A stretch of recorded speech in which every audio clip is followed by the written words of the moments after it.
What is up, guys? Done at the sites. In this video, I'm going to show you how to add music in Canva video for free. So first you need to head over to your Canva's website and then you need to click on this video section here at the home. From here you can choose a video template and then upload a particular video that you have in your PC storage. But if you don't have any of the video, you can choose any of the free video template from Canva. After clicking on it once, here you can see the template is loading in a new tab. Now to add an audio to it, on the left side at the bottom, you will see the add audio button. But if you can't see the add audio button here on the left side at the bottom, you can see the section called apps. Now here, multiple tools will appear. So from here, you need to click on apps, scroll on a bit, and then click on audio.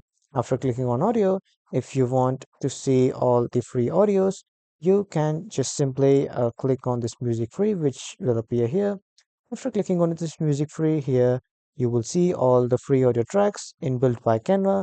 Choose any of the track that you like, click on it once, and then the track will be added in the timeline. So this is how you can add an audio. That was all for this video, everyone. Thank you for watching.